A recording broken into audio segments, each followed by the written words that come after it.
On March 13, 2008, the citizens of Omaha, Nebraska were shaken as news broke that there had been a double murder in Dundee, one of the city's normally quiet, affluent neighborhoods. It was a mysterious crime that on the surface made no sense. But it was abundantly clear, however, that whoever did this murder had gone there that day with that purpose and that purpose alone, to kill. It was a crime that left detectives scratching their heads. Days, weeks, months, and ultimately years would pass without any clues or evidence pointing towards any suspects. The case grew cold, and the citizens of Omaha were left wondering, was there a killer among them? 5 years and 2 months later, on Mother's Day of 2013, Omaha would be struck yet again by another double murder. And it brought the first double murder case back to life. Evidence at the scene left no doubt that these two cases were connected, leaving investigators faced with the terrifying possibility that they were dealing with a serial killer. And it brought about a renewed sense of urgency to get these cases solved and the killer behind bars. Today, we are going to examine these murder investigations to try and find the answers to some burning questions. How did these four people, who had no obvious connection to one another, end up murdered 5 years apart in eerily similar ways? Why were these people targeted? Who was responsible? And we're going to try and figure out if important clues were overlooked early on that, if investigated thoroughly, could have possibly prevented the second double murder from happening. This is the 189th episode of Killafornia Dreaming, the tale of Dr. Serial Killer.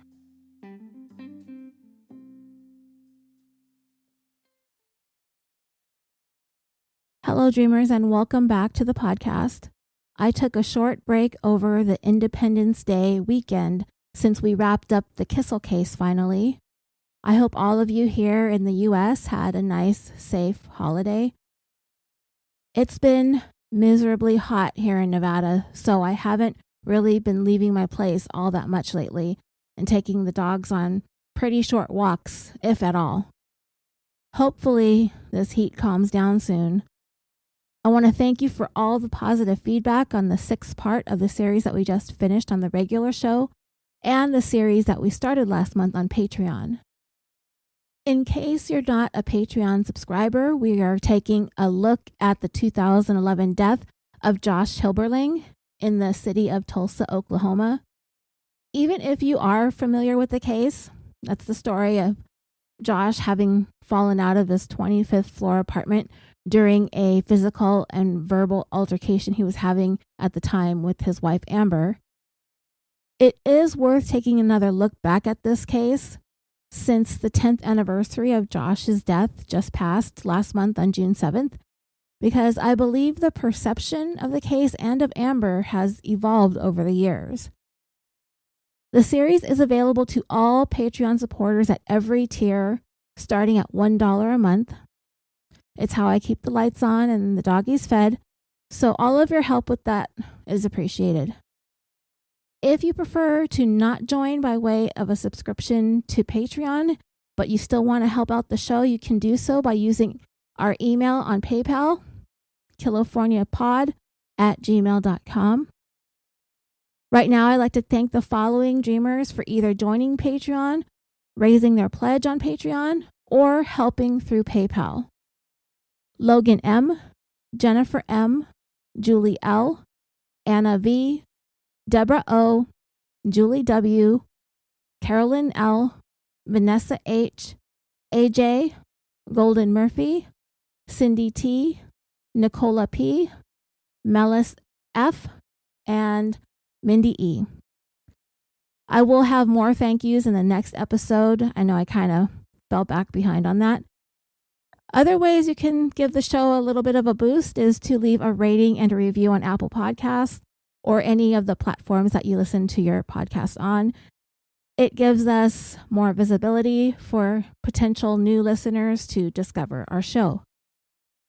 Also, if you are interested in science, science fiction, and history, I highly recommend a relatively new podcast called My Dark Path. The most recent episode, entitled Frankenstein and a Pacemaker, was written by yours truly, as I have had the pleasure to work with the host, MF Thomas. The content is unique and the show is brilliantly produced. Even if science and history is not your thing, I don't think you'll be disappointed. And lastly, at the end of this episode, I will be playing a promo from another podcast called True Crime Files, hosted by Scott Fuller.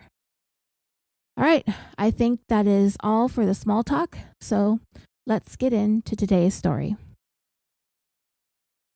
Some of the information regarding this case came from news articles and court documents online, as well as a book written about this case entitled Pathological by Henry Cords and Todd Cooper. Any excerpts from the book will be cited in the show and in the show notes, along with links to all the online articles.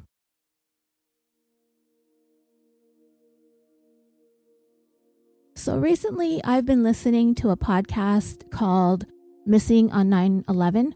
Some of you may be listening to it or at least have subscribed to it with the intentions of listening to it at some point. So I don't really want to give away too much, but then again, it is a mystery. Is it possible to spoil a mysterious story? Well, whatever. I'm going to talk about it anyway. It's the story of a woman named Dr. Sneha Phillip and how she went missing in Manhattan or near Manhattan sometime between the early evening of September 10th, 2001 and the following morning when the terrorist attacks began happening.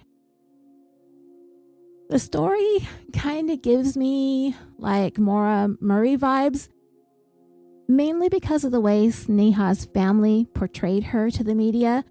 It didn't really quite mesh with what was really going on with her at the time that she went missing. When we first heard about Maura Murray having gone missing, she was first cast as a pretty popular all-American girl next door. But as the years passed, with so many people digging around her disappearance, a very different portrait of Maura emerged. It was a portrait of a woman who was quite troubled in the days, weeks, and months leading up to her having gone missing. She was troubled by things that could be interpreted as having been the reasons for her wanting to run away from her life or even to make the decision to take her own life. She was not in a good place at the time she disappeared. She had to leave West Point for shoplifting. She got caught doing some credit card fraud. She was having some serious problems with her boyfriend. She was crashing cars everywhere. She was drinking. Maura's life was kind of a train wreck. And when we first started hearing about this, none of these things were brought up. And the narrative that was being publicized was that she had fallen victim to foul play, that she was kidnapped and harmed by an unknown killer. But once all this other side info about Maura began bubbling to the surface, it turned into fodder for conspiracy theories. And the reason I bring that up is because I feel like the same thing happened here in Sneha's case, Dr. Sneha to be exact. And simply by virtue of her having earned the title of doctor in the front of her name, Sneha and her story were automatically given high-level credibility because we generally hold doctors in high regard. We trust them and we believe in their integrity. The last time Sneha was ever seen was the evening of September 10th, 2001. She was captured on surveillance shopping at a department store. It was a shopping area or complex that was in very close proximity to the World Trade Center. Where Sneha went after that footage of her was taken has never been figured out. Sneha was married to a gentleman by the name of Ron Lieberman. They got married in May of 2000, just a year and a few months before the terrorist attacks. They did not have any children. On the morning of September 10th, Sneha had taken the day off because she had to go to court. She was facing some charges related to having filed a false police report. Sneha had accused one of her colleagues of sexual harassment or inappropriate contact when they had gone out drinking. The accusations that she made were investigated and were deemed to be unfounded. So that day, Sneha ended up being the one taken into custody. And on the 10th, that's when she was officially arraigned in court and she put in her not guilty plea. After court, she and Ron apparently had a loud fight outside the courthouse. So they ended up parting ways. Ron went to go back to his apartment to get changed for work. And Sneha was apparently going to spend the rest of the day running errands and getting ready for some dinner guests that she was expecting in a couple days from then. On the day in question, Sneha had a 2-hour-long instant messaging conversation with her mom. It was during this conversation that Sneha allegedly said that she was going to visit the Windows on the World restaurant, which was located at the top of the North Tower of the World Trade Center. Apparently, a friend of hers was set to get married, and it was related to the restaurant. Maybe they're going to have their reception there or whatever. Whether Sneha actually did go to the Windows of the World is not known. Whether that instant messaging conversation had been saved, if investigators were able to look at it and get any information from it, I don't know that either. But Sneha's mom said that her daughter said she was going to visit that restaurant.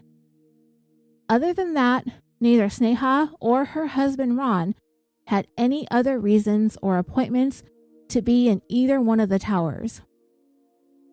Even if Sneha did go to the restaurant, she probably didn't stay in the tower the entire night to become trapped above the impact zone of the airplane that struck the next morning. She would have been long gone.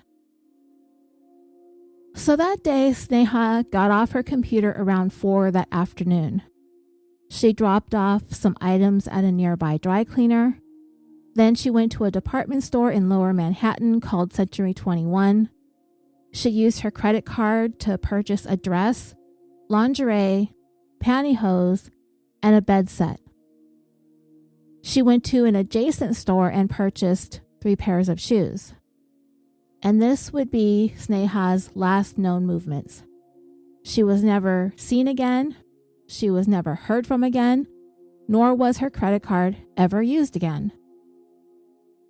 When Ron got home from work, Sneha wasn't there, nor did it appear that she had ever shown back up at their apartment. Sneha had been keeping odd hours, sometimes staying out all night. So Ron decided to not worry about it and he went to bed. When he got up the next morning for work, Sneha still wasn't there. And she didn't have a cell phone, which I thought was kind of odd because by 2001, it was pretty common for people to have a cell phone. And you'd think that being a doctor and all, she would have one, but she didn't. So Ron left for work, and within just an hour or so, the world changed forever. Planes began crashing into buildings in a coordinated terrorist attack. It would not be until later on that same evening that Ron was able to make his way back to his apartment to check and see if Sneha ever showed up at home. But there was no indication that she'd been there. Their entire apartment was covered in dust that resulted from the 2 World Trade Center towers collapsing, and they had left a window open. So dust blanketed the apartment.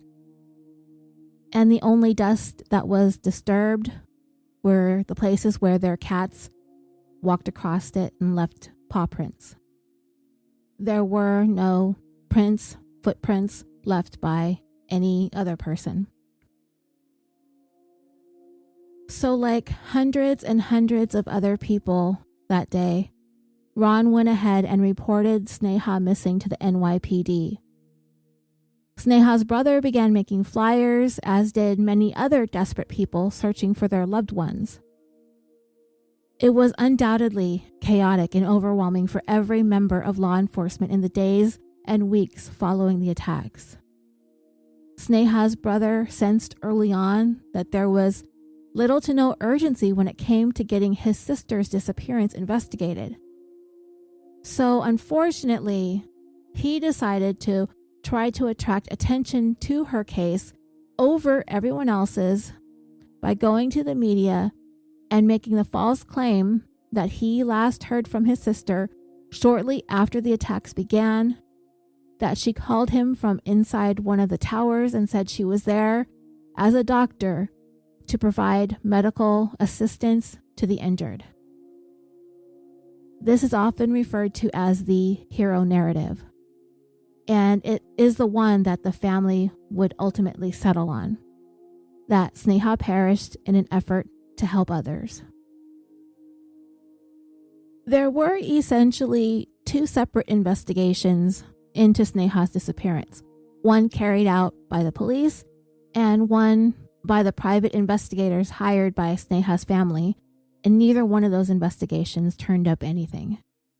If anything, it only raised more questions. The one major question being, where was Sneha all night, and where are the packages from the department stores that she made those purchases from? Sneha and the things that she bought have never been accounted for. One store clerk said that she saw Sneha shopping with another woman, but it did not appear that Sneha had any interaction with anyone else on any surveillance footage taken of her the last time that she was seen since, with the exception of the sales clerks. The investigation also brought up information that Sneha was dealing with a growing list of personal and professional issues at the time that she disappeared, which caused people to lean in on the various conspiracy theories. One early theory was that Sneha decided to use the terrorist attacks and all the chaos surrounding it to make a getaway from her troubled life. But in looking through her personal effects and her laptop, there was no indication that there had been any planning of the sort. Sneha didn't bring her glasses with her, or her passport, or her identification, or any other credit cards except for the one that she used at Century 21.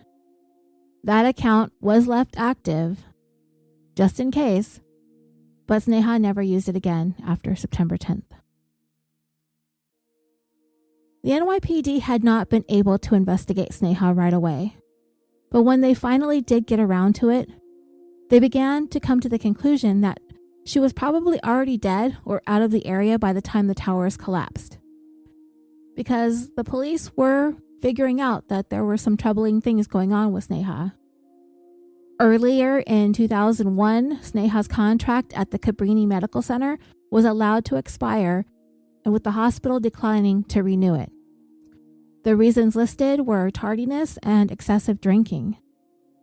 Later on, the night that she was told she was not going to be renewed, Sneha went out drinking with colleagues from Cabrini Medical Center, and this is when she made the claim that a Cabrini intern had groped her at the bar.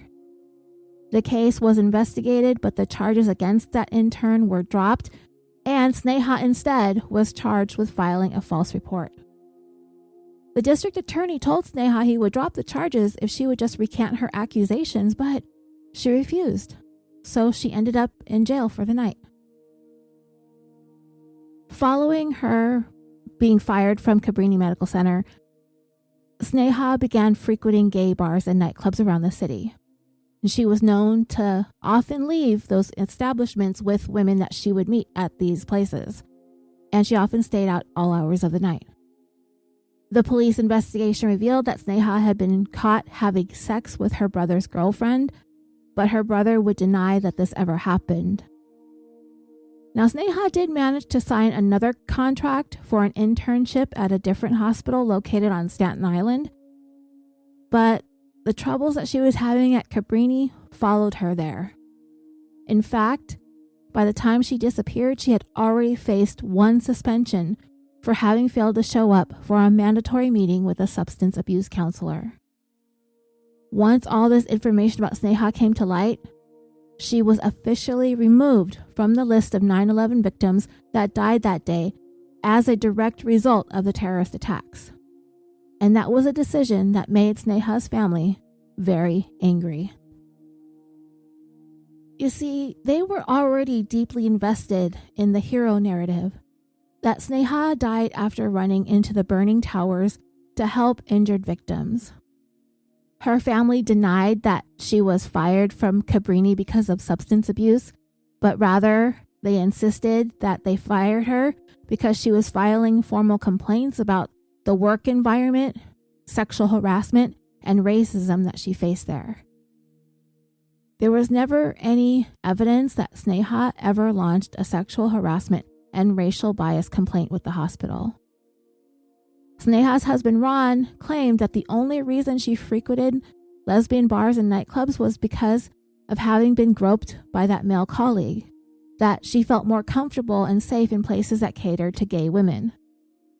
Ron also said that Sneha never had any sexual contact with any of the women that she met, but rather she made friends with these women and they would spend evenings and nights together talking and enjoying common interests such as music and art. Ron disputed the claim that Sneha had a drinking problem. He said that she was going through some depression over losing her job, but it was a phase and she was on pace to quit the drinking once she found a new job and got her life and her career back on track. Sneha's brother has claimed that the police made up the whole story about her having sex with his girlfriend in an effort to deflect from their incompetence early on into the investigation into Sneha's disappearance. And Ron said that there had never been an argument outside the courthouse that day that Sneha was arraigned for filing that police report, even though the police made a report about it that day and put that detail specifically in there about the two of them having argued loudly outside the courthouse, which is when Sneha stormed off away from the area, leaving Ron to go back to their apartment by himself to change his clothes for work. Ron, her husband, claims that this never happened. After years of legal wrangling, in January of 2008, an appeals court made the decision that in Sneha's case, the simplest answer is likely what happened, that Sneha died helping people at Ground Zero, and her name was officially added back onto the list of those who died in the collapse of the World Trade Center towers, and her name is engraved on a panel at the memorial. An urn Sneha's family filled with ashes that came from Ground Zero was buried, and they continue to hold out hope that someday any remnants of Sneha that may have been salvaged or withstood the impact, fires, and collapse may surface, and that they'll have definitive proof that she did indeed die there. There was one dissenting judge that said that nobody has any idea where Sneha spent the night of September 10th, that there was too much speculation when it comes to Sneha's crossing paths with the World Trade Center just prior or at the same moment that the terror attacks began. At the end of the day, Sneha's family got what they wanted. Now, all of this is to demonstrate how an investigation can be thrown off or viewed differently because of the people involved and what may or may not have been happening in their lives at the time that something terribly goes wrong. 9/11 is an extreme anomaly, and the way this all happened to Sneha and her family, how everything played out, could have gone much differently. It probably would have gone much differently had it not been for the extraordinary events of that day. What if 9/11 was just a normal day like any other? And we got the headline, Staten Island doctor goes missing. We hear the story about this doctor who was last seen shopping at some nice department stores in Manhattan. And then her family, they would go to the media with pleas for her safe return, and the story doesn't really go much deeper than that. We probably wouldn't have even heard about it at all outside of New York City, possibly outside of New York State. But if we did happen to hear about it, we'd most likely believe that this young, beautiful doctor must have met with foul play, and eventually we'd move on to the next story. Are we likely to make assumptions and jump to conclusions based solely on the fact that Sneha was a physician? She must have been brilliant and smart. she only had been married for a little more than a year to a man who was also a doctor. We may have never heard about her having just been fired from her job, that she had just been arrested for filing a false report, that she abused alcohol, and she frequently spent nights away from her home, away from her husband, going to bars and nightclubs, meeting women and going home with them instead. Not that doctors aren't capable of doing these types of things. We've seen plenty of times in podcasts doctors can go off the rails too. But with Sneha's family spinning the fake news and alternative facts, even if the towers had not fallen that day, we would have probably never known the truth. Just because she was a doctor, we would hear what the family would have to say in the media and leave it at that. Unless you put a podcaster on the case, then we'd probably start digging up all those juicy details. So my point in all of this is that perhaps in some cases, and perhaps in the one that I'm going to tell you about today, the person that you are looking for, the suspect, might be right under your nose, but for one reason or another, they were overlooked. It's kind of like the Sherry Rasmussen Stephanie Lazarus case, the veteran cop who killed her romantic rival and managed to get away with it for more than 2 decades. Even though her name was right there in the case file all along, Stephanie Lazarus was continually overlooked because she was a cop. She was one of them. That may have been part of the reason why this case I'm going to tell you about today also grew cold.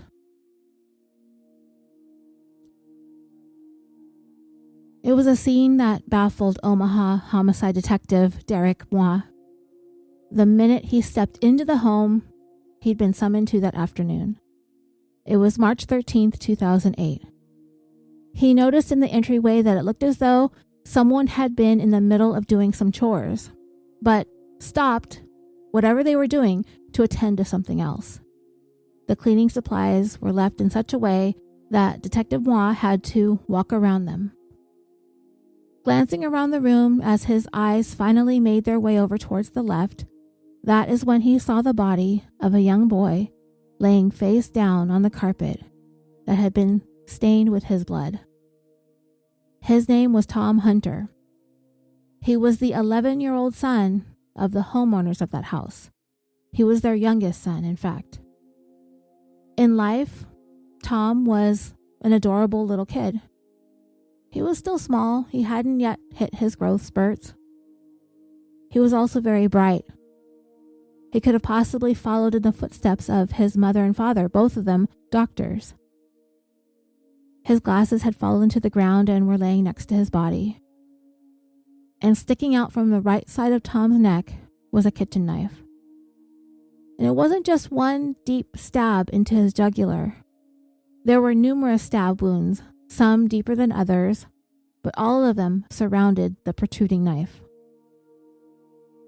The sight of this child was jarring, and the memory of it would linger with Detective Moi, a father of 2 boys of his own, for years and years to come. Who and why would someone do something so cruel to this child?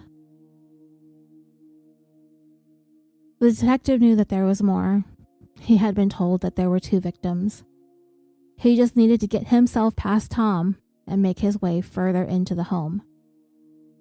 As the detective passed through the kitchen, he found where the murder weapon had come from.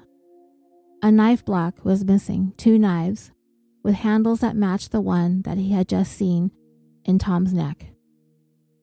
Now he had to go and find where that second knife was at. As the detective continued carefully walking through the home, he saw the place where Tom had dropped all of his things when he got home from school that day. His jacket, his shoes, his backpack, right where he left them so he could go down into the basement and play his video game. And you know, when you're playing a video game and for some reason you leave the game or pause it for a few minutes, it will continue to play music until you come back to it. The sound of that music coming from Tom's Xbox console was still playing. And that is what captured the detective's attention, and he decided to head towards where that music was coming from. As soon as he made his way across the room and towards the hall, that is when the question as to where the second missing knife was located at was answered. It was sticking out of the neck of 57-year-old Shirley Sherman. She was the Hunter family's housekeeper, and she too had a collection of deep and superficial wounds along with that final stab, just like Tom. What set these two killings apart from most of the cases that Detective Moi had investigated was pretty much everything. These two victims had absolutely no interaction with law enforcement to speak of, ever. These were not people involved in high-risk activities such as gangs or drugs or crime. Nothing of the sort. Tom was just a child. Shirley was their trusted housekeeper, a grandmother of 5, just there for the day, working in this lovely and what used to be safe neighborhood of Omaha called Dundee. Other than the 2 murder victims, there was not a single thing out of place.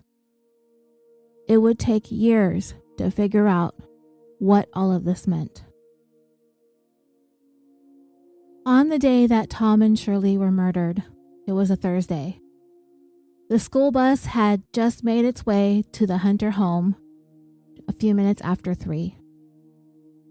One of their neighbors had been sitting in her home directly across the street, and she looked on as she watched Tom get off the bus and made his way into his home.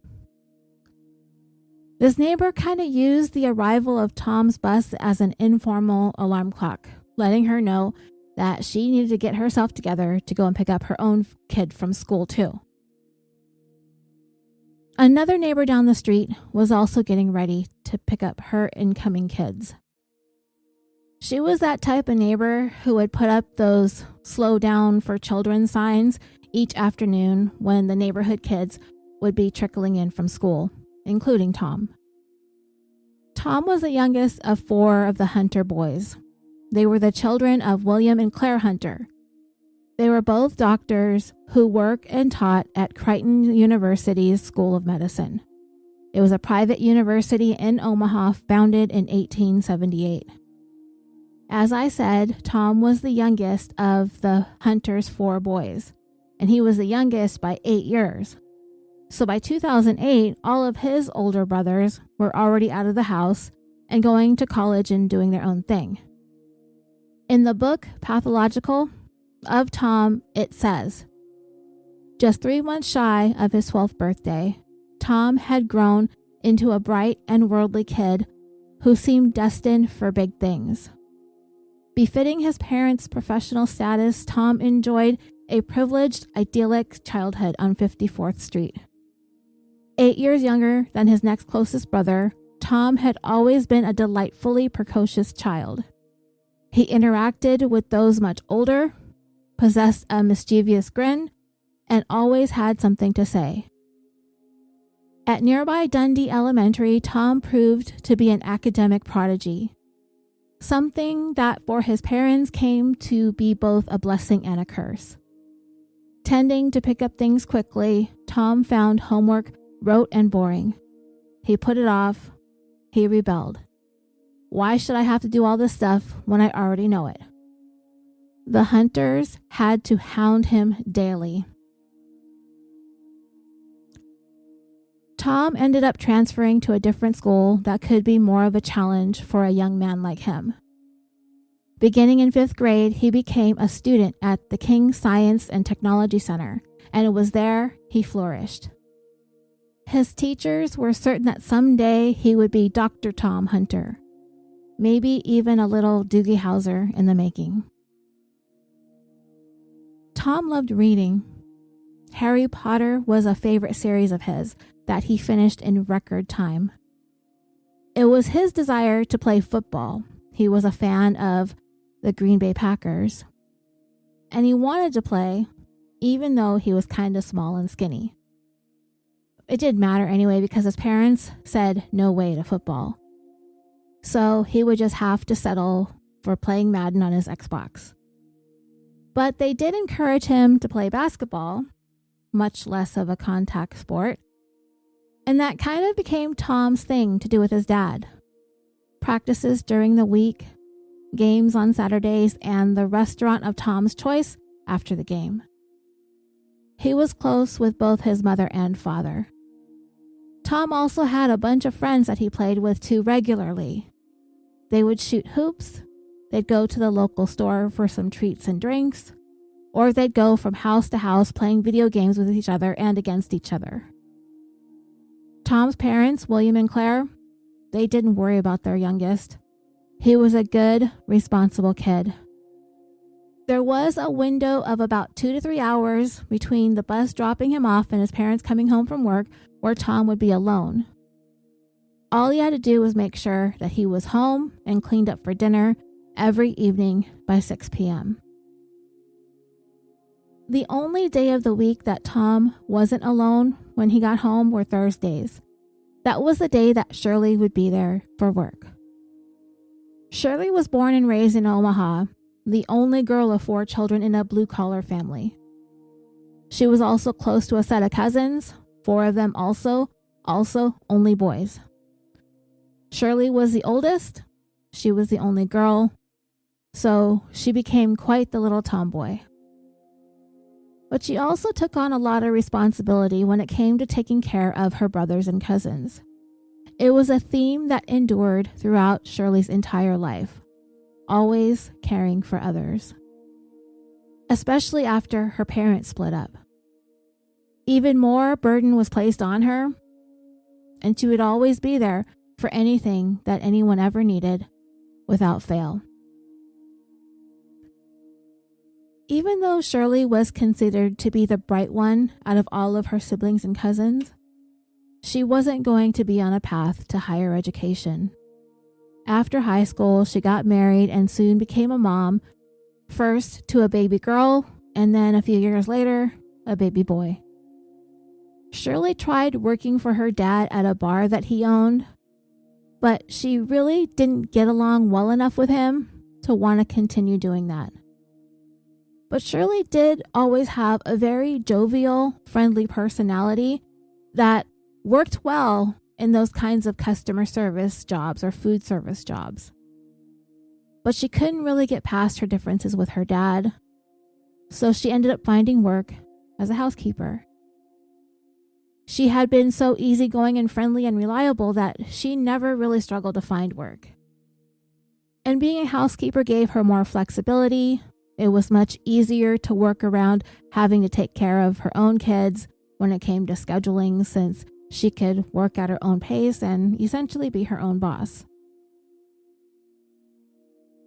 Shirley mostly got work through word of mouth, and several of the doctors and professors at Crichton School of Medicine gave her glowing recommendations.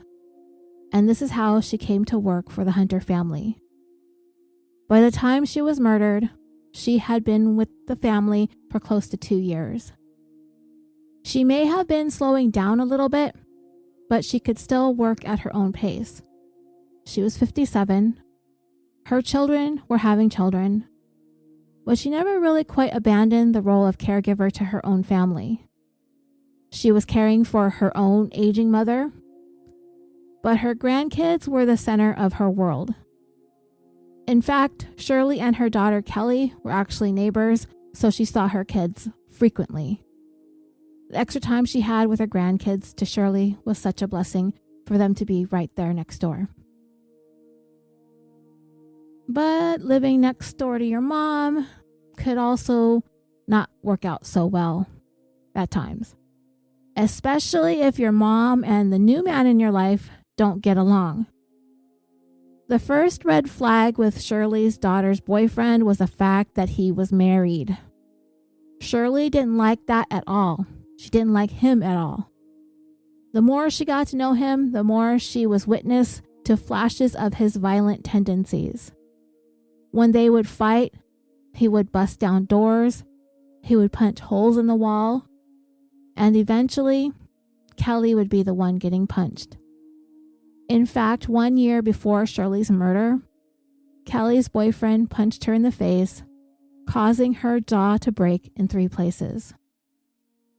He was arrested and charged, and Shirley insisted that Kelly stay away from him, but you know how that goes sometimes.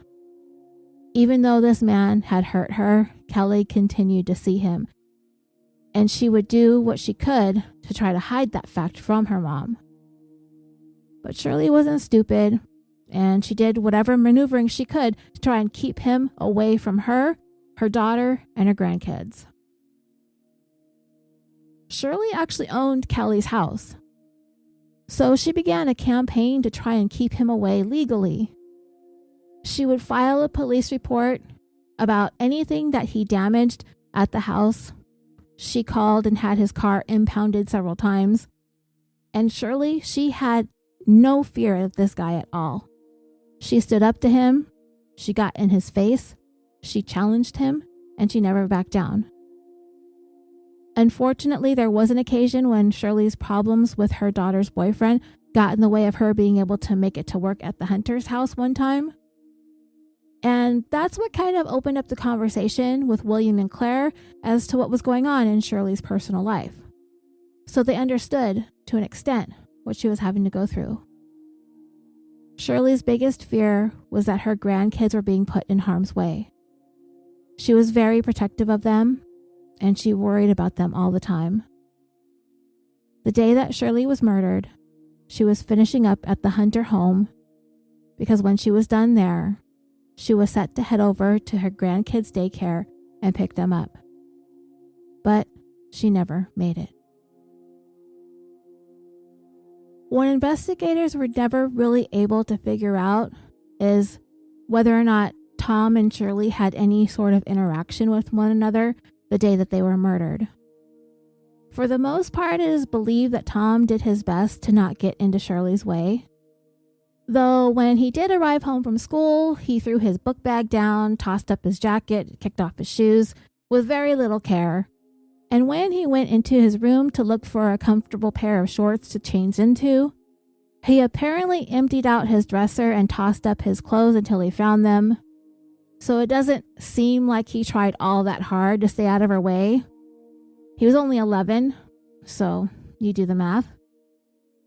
No matter how much of a bookish little genius this kid may have been, he was still just a kid trying to get his soda, chips, and Xbox.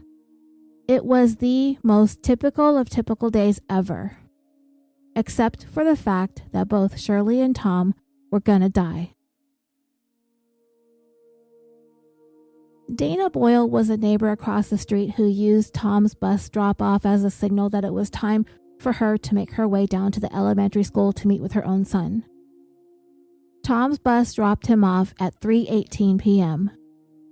2 minutes later, Dana exited her home and began walking towards the school. She became the very first person to see a suspicious car slowly driving up her street at that exact time.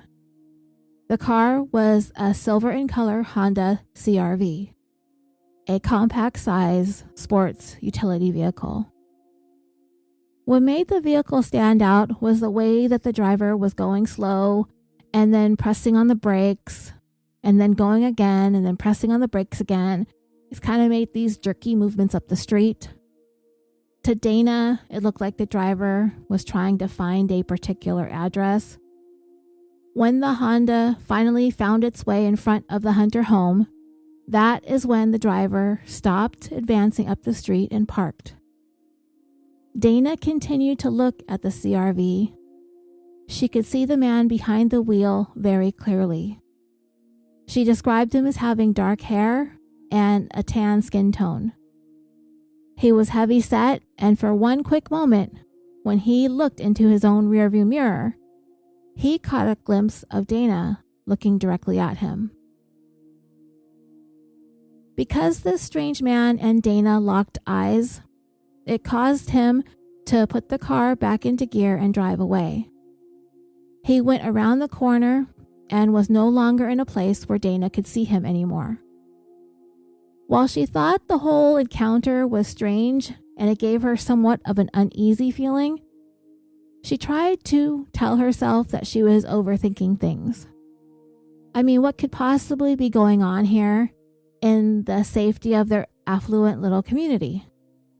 This guy was probably just looking at homes in the area to get an idea of what the real estate market was like.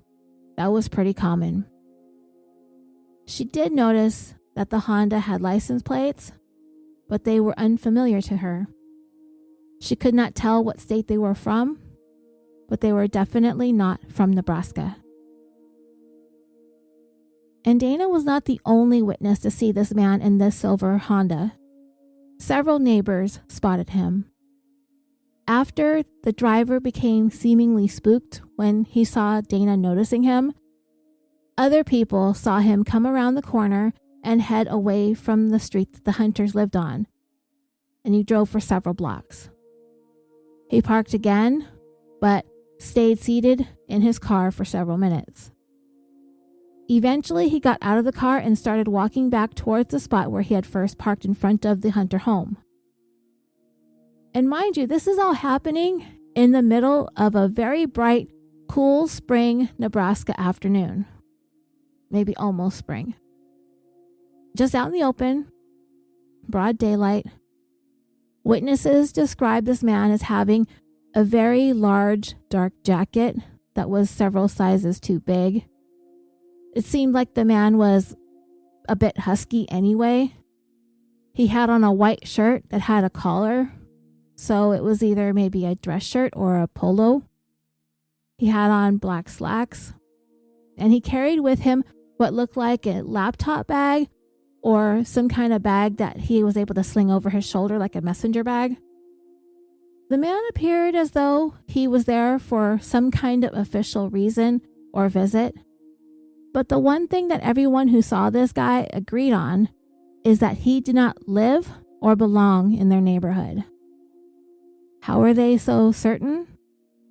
Well, for starters, he wasn't exactly as sharply dressed as the other husbands in the neighborhood always were. In fact, the guy was kind of frumpy, and everything he was wearing was too big and didn't fit him well. And secondly, the biggest giveaway is that basically everybody in Dundee was white. This guy was definitely from someplace else, perhaps of Middle Eastern descent, or maybe Hispanic. Nobody could tell for certain. After this strange man got out of his car and began walking back towards the Hunter home, he caused another neighbor, Mary Rommelfinger's dog, to begin barking. When Mary began to investigate why the dog was barking, that is when she saw the man sitting in his car for a couple of minutes. It was a silver Honda SUV with strange plates from another state. Soon she watched this man as he got out of his car and started walking. She next went up to a upstairs bedroom with a window that gave her a view of the direction that he was going, and she kept looking until he walked out of her sight. So Mary went ahead and grabbed her things to go pick up her own kids from school, and she drove right past the silver CRV. She noticed that the vehicle did not have a license plate on the front side of the car, so she made herself a mental note to jot down the license plate when she got back from picking up her kids. Unfortunately, Mary and her kids decided to make a pit stop at 7-Eleven for some cold drinks, and that delayed them from coming back. By the time they arrived back home, the silver CRV was no longer parked there on the street, and she was unable to jot down that license plate. The next neighbor to see this stranger was a gentleman by the name of Paul Medine. He too was headed to the elementary school up the street to meet up with his son when he saw the man turning the corner, bringing him back onto the street where the Hunters resided. As Paul watched, he noticed the man had kind of tripped, but he managed to catch himself. It kind of looked like the guy might have been drunk, but it was still early in the day for that, so Paul figured it must be the uneven sections of sidewalk that the city needed to hurry up and fix. The strange man eventually made his way to the Hunter home. He headed up the walkway towards the front door. As the man stood on the porch, Paul watched him for a few more seconds, and the strange man did catch Paul looking directly at him. Years later, Paul would recall the uneasiness he felt when this man and him exchanged glances. It was just a dreadful feeling that he had, so he made a mental note of the address, just in case. But Paul still wasn't really able to look away, not just yet anyway. He watched as it appeared that the man had been able to get someone to open the front door, and Paul could see that there was a conversation happening between two people speaking to each other with the screen door separating them. Paul couldn't see who had answered the door, but based on the evidence found in the home, investigators are fairly certain that it was Tom talking to the stranger on his front porch. Paul continued walking up the street. He glanced back one last time, but by then there was nobody standing on the front porch. He didn't see anyone walking away from the home, so he assumed that the man was let into the house. At approximately 3:45, give or take a couple of minutes, another neighbor we mentioned a few minutes ago, she was the one who put the drive slow kids playing sign up into the street. Her name is Katie Swanson. She witnessed the same stranger walking away from the Hunter home. He walked in her direction, and she continued to watch him. She was outside of her home, keeping an eye on her kids. There did not appear to be anything alarming going on with this man. He was calm. He had a steady pace. He was not in any kind of hurry. He wasn't acting dodgy or looking over his shoulder or appeared to be worried or bothered by anything. He was just casually walking. While there wasn't anything alarming about this man, Katie still got a really bad vibe about him simply due to the fact that to her, he was clearly out of place. She kept watching him as he continued to head back towards his Honda CR-V. When he turned the corner, she could no longer see him, so she was able to relax. It's been presumed that the man got back into his vehicle and drove away from the area. Approximately 2 hours later, at about 5:45 that afternoon, Dr. William Hunter arrived home. We will call him Bill. He was a little bit surprised to see Shirley was still there because her car was parked in the driveway when normally Shirley was long gone by the time he got home from work. It wasn't that big of a deal, but he was still very much looking forward to hanging out with Tom that evening. Because it was just the two of them, Bill's wife, Tom's mom, was also a doctor, Dr. Claire Hunter. She just so happened to be out of the state attending a medical seminar in Hawaii. In fact, it had been kind of a long day, and Bill very much wanted this one-on-one time with his boy. They were going to figure out what they were going to have for dinner and have a relaxing evening together. Bill entered the home by way of the back patio door. He put his stuff down, and just as he was about to hang up his coat, he saw Shirley laying on the floor. She was face down, and right away he saw the knife protruding from her neck. The blood pool was so profuse that Bill already knew that there was nothing that could be done to save her. Bill was not only a pathologist, he taught pathology. So seeing death was a pretty common occurrence for him. But no matter how many dead people he would see over the course of his life and career, there is no amount of experience that could have prepared him for what he had discovered inside his own home. As soon as he got past the initial shock of finding Shirley dead on the floor, his thoughts quickly jumped to his son. Panic seared through his body as he began searching for him. He heard the music emanating from the Xbox in the basement. In fact, anyone involved in this story who actually experienced the moment of finding people murdered and this endless loop of eerily creepy music coming from a video game, it was haunting. Bill ran down the basement stairs looking for Tom, but he wasn't down there. He came back up screaming Tom's name. He looked into the living room. No Tom. He looked into the den. No Tom.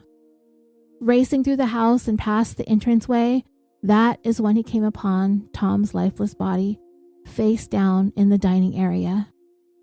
There was a knife protruding from his neck as well. The blood-soaked carpet made Bill fairly certain that Tom was dead, though he'd take a hold of his wrist just in case. But it was cold, and it was still. Not even sure if he was really seeing what he was seeing, Bill managed to make his way to his phone to call 911. This had to be some kind of crazy nightmare. This is not a thing that could really be happening. But as soon as he got hold of the operator, Bill automatically slipped into physician mode. When asked if he needed an ambulance, fire, or police, he said, "Police, they're deceased." The 911 operator instructed Bill to step outside of the home and wait for the police out front. He paced around on the front porch as he continued to try and wrap his head around what he was seeing and what all was happening. Bill Hunter would struggle with the death of his youngest child for years. He would be diagnosed with post-traumatic stress disorder, and he would seek professional help in dealing with his grief. The news of Tom and Shirley's murder began to make its way through the affluent neighborhood. Mary Rommelfanger, the one with the barking dog, she instantly knew that the man she saw was the killer. And with that, a panic swept over the community. Law enforcement attempted to calm the fears, offering some press conferences to update the community, but it didn't seem to do much to help.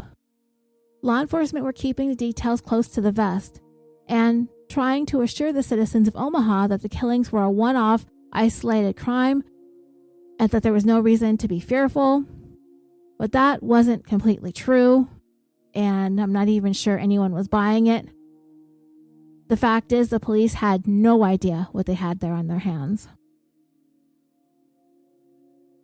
Detective Moore began attempting to figure out how and why this double murder happened. What was the crime scene going to reveal to him? Was a medical examiner going to be able to interpret what Tom and Shirley's bodies were telling him? The detective told himself, what if I was this killer? What would I be thinking? Why would I be doing this?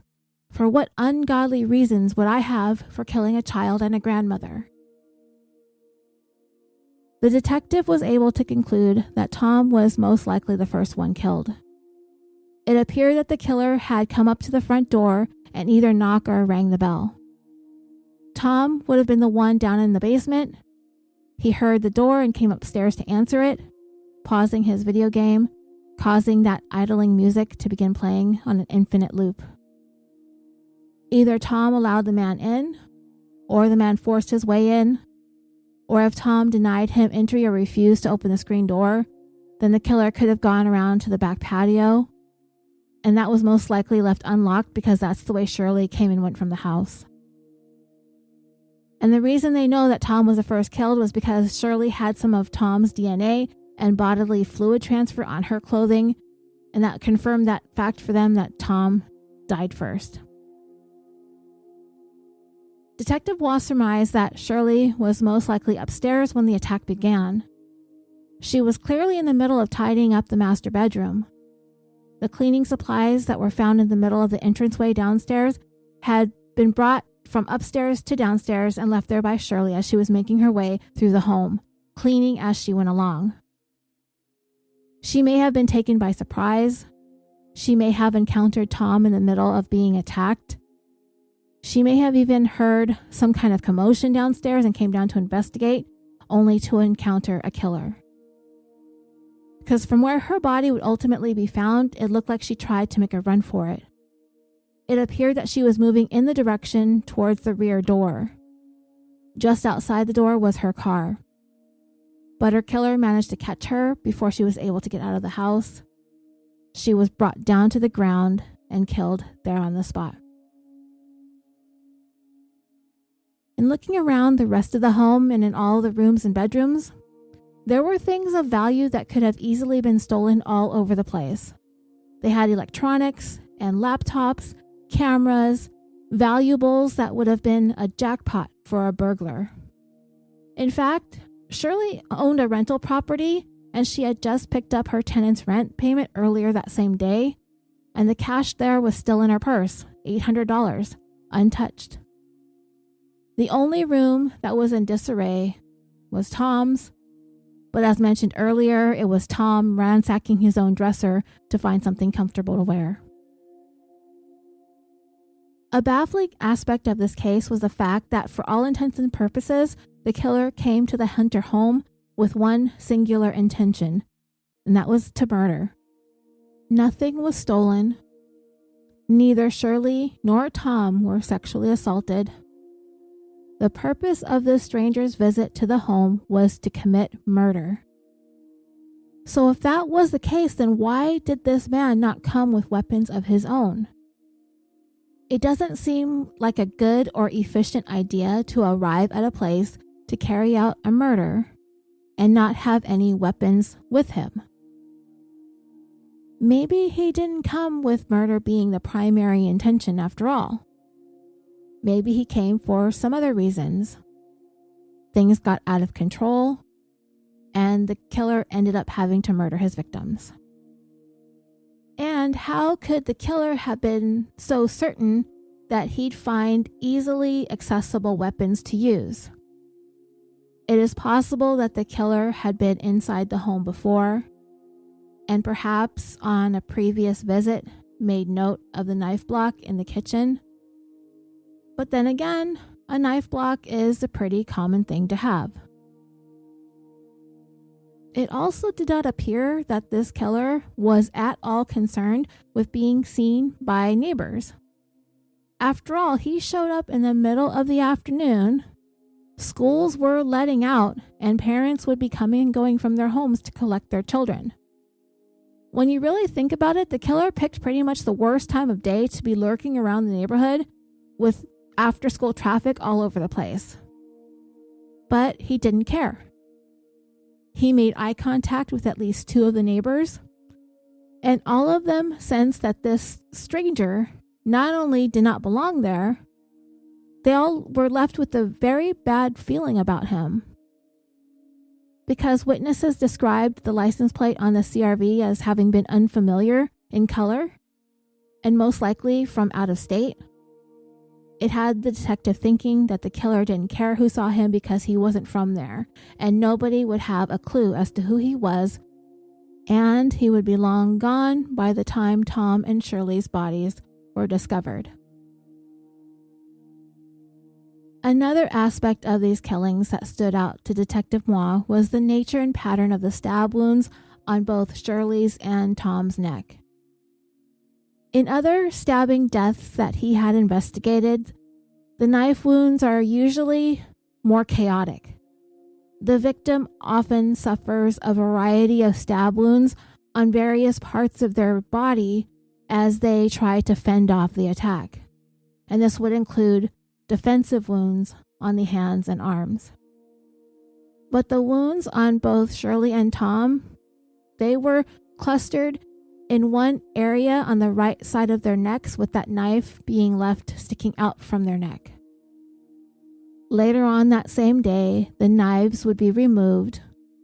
The one used to kill Tom had a blade that was 5 inches or 12.7 centimeters in length. The one used to kill Shirley was 7 inches or 17.8 centimeters. Some of the wounds on their necks were indicative of the killer having possibly tortured them before delivering the more serious and fatal wounds on both of them. The wounds were clustered in the area on the neck just below the right ear. So the detective asked the pathologist, why would a killer concentrate on that specific area of the neck? And the pathologist told him that the killer stabbed them in that area in order to cut through the jugular vein and the carotid artery. Severing both of those would result in a very rapid death, which is precisely what happened. Both Tom and Shirley's carotid arteries and jugular veins had been completely severed through. The pathologist examining their bodies was sure of one thing, that this killer knew exactly where he needed to cut in order to slice through both. The detective had a terrifying thought. What if this is something the killer had done before? Were there other victims in the past? And even worse, would there be more? Just 3 months before this double murder, Detective Moi had been the lead investigator in what is known as the West Roads Mall shooting in Omaha, which took place on December 5th, 2007. 19-year-old Robert Hawkins walked into the West Roads Mall at approximately 1:35 that afternoon. On surveillance footage, he was seen looking around inside one of the stores, but shortly thereafter he walked back out of the mall. A few minutes later, he was back, but he was armed with a Century WASR-10 semi-automatic rifle that he stole from his stepdad. He also had 60 rounds of ammunition with him, hidden in a baggy hoodie that he was wearing. He took an elevator to the top floor of the mall. Once he emerged, he opened fire. 2 women were murdered on that level of the mall as they stood near some clothing racks. Then he pointed his gun down towards the lower levels, killing 2 more people on the first and second floors. He shot and wounded 2 more back up on the 3rd floor. One of them would die later. Then the gunman headed towards a customer service area where he killed 3 more people. He then turned the gun on himself, shooting himself in his chin. In all, 8 people were killed, not including the gunman, 4 wounded. In fact, one of the most critically wounded was treated at Creighton University Medical Center. Detective Moi hadn't even yet recovered from the horror of that carnage at the mall shooting when he was summoned to the Hunter home just 3 months later. Bill Hunter was asked to come down to the police station so investigators could talk to him and get a statement. While they tried to be tactful, they needed to get answers to some hard questions. They wanted to know if Bill had any problems with anybody.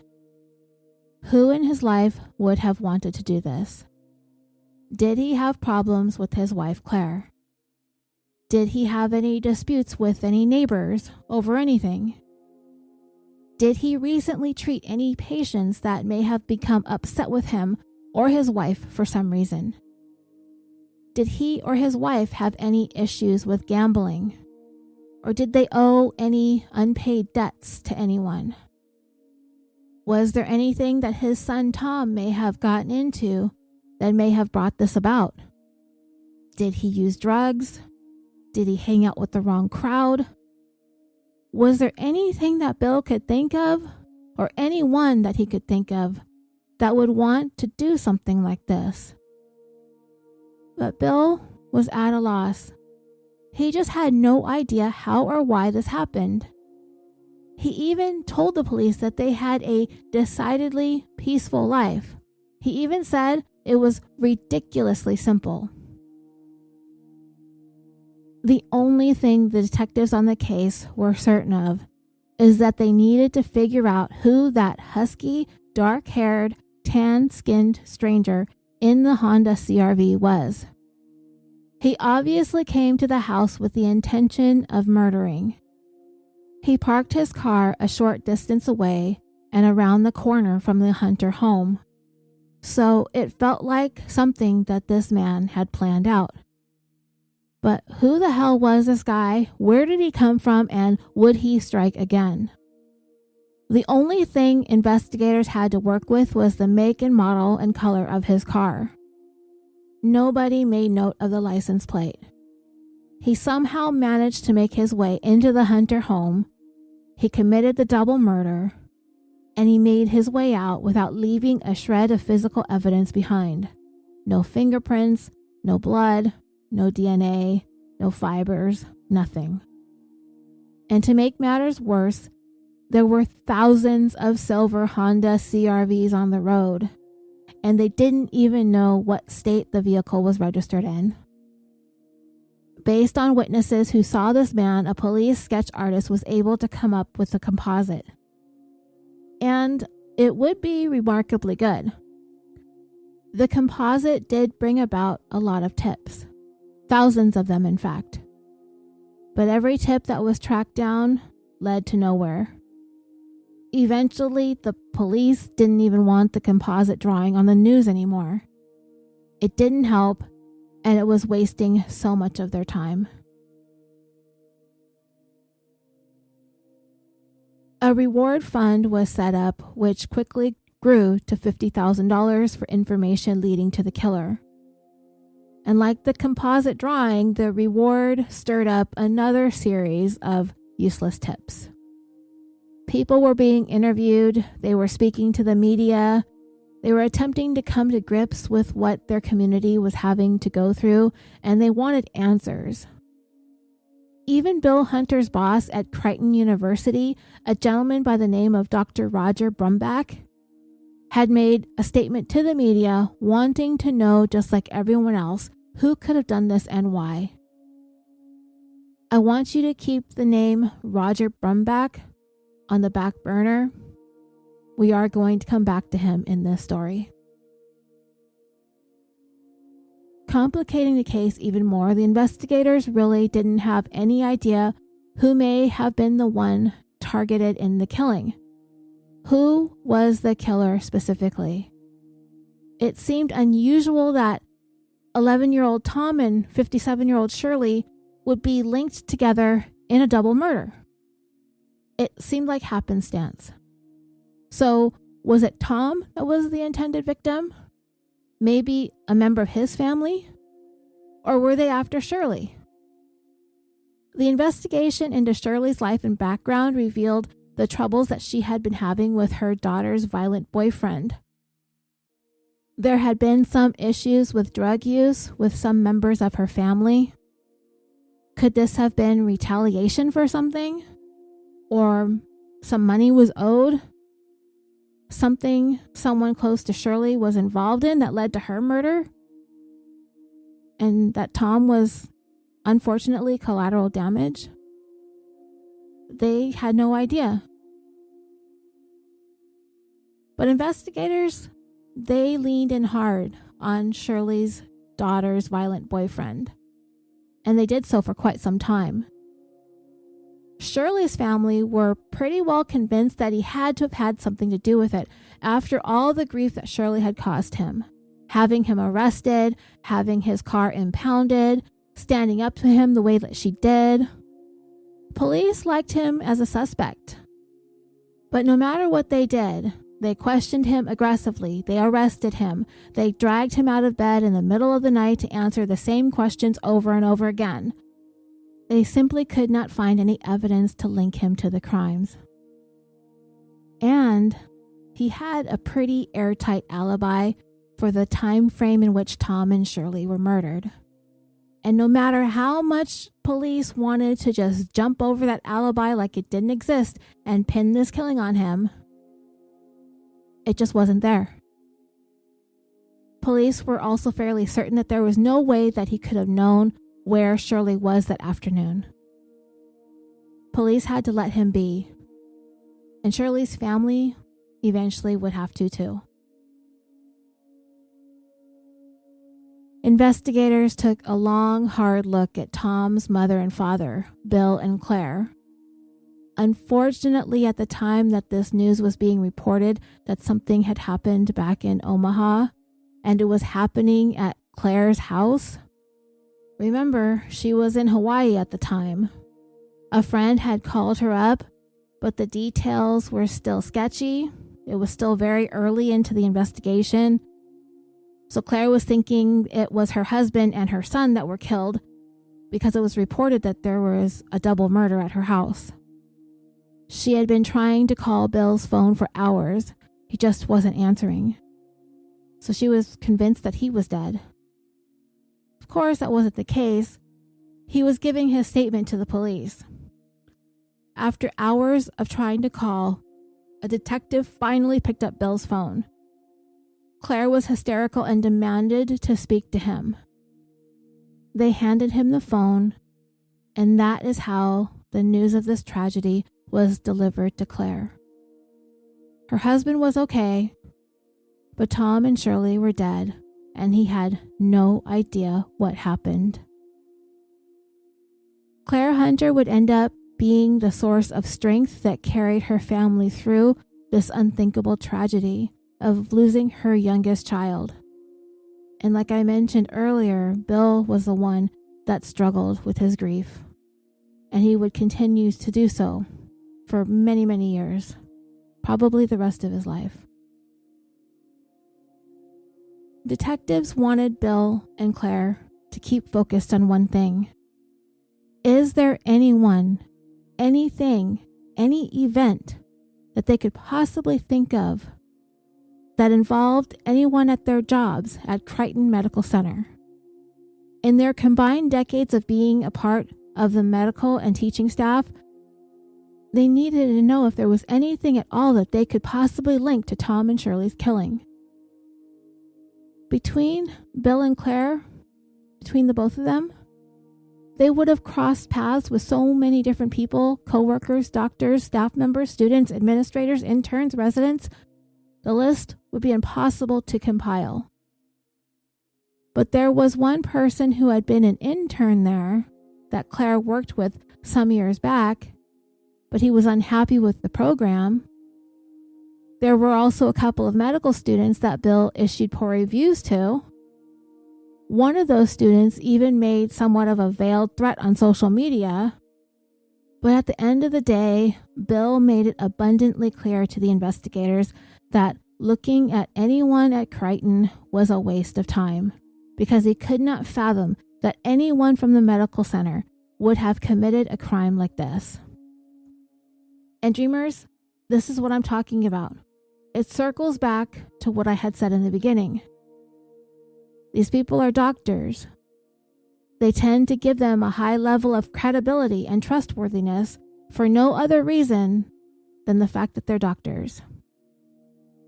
No matter what Bill said, police weren't going to dismiss a Crichton link to the murders as quickly as he had, but they did look in other directions.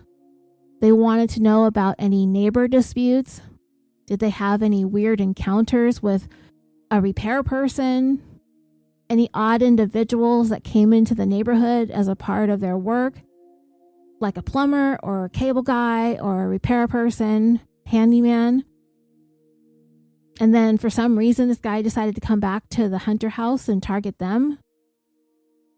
Were there any workers, landscapers, cable TV providers, anyone that they know of that did any work at anybody's house in their neighborhood?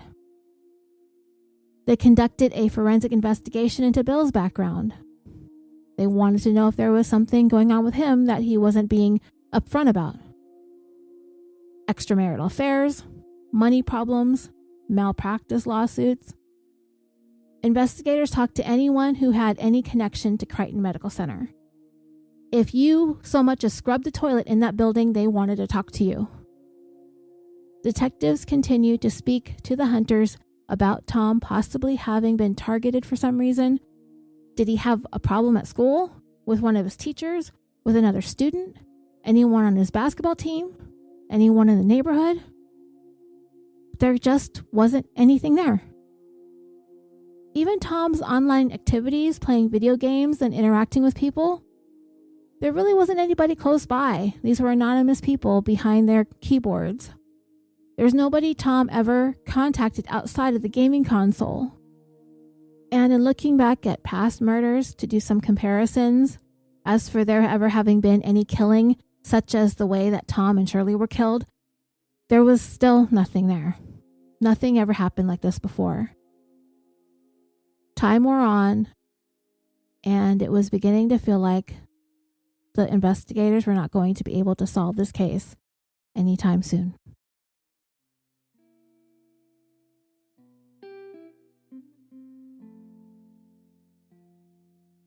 Okay, dreamers, I'm going to go ahead and pause the story here for right now. The murder of Tom Hunter and Shirley Sherman would end up growing cold, but the investigation would carry on. Even though other murders would occur and investigative resources were needed elsewhere, they weren't going to just let Tom and Shirley's murderer get away from them. So we will pick up the investigation in part 2 and see where the story leads us next. Please stay tuned at the end of this episode for an audio promo for True Crime Files podcast. Don't forget to check in on Patreon. There are dozens of episodes just waiting to be unlocked. As for this series, I'm working on it. I did write this in one day, what we just listened to. I just haven't had the wherewithal to record it until tonight. It's Sunday night. So you'll have something to listen to on your way to work tomorrow or whatever y'all do. Thank you again for listening and supporting. I've seen more Patreon notification emails coming in.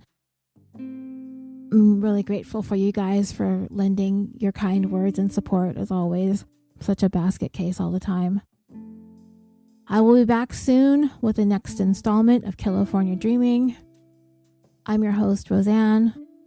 Until next time, sweet dreams.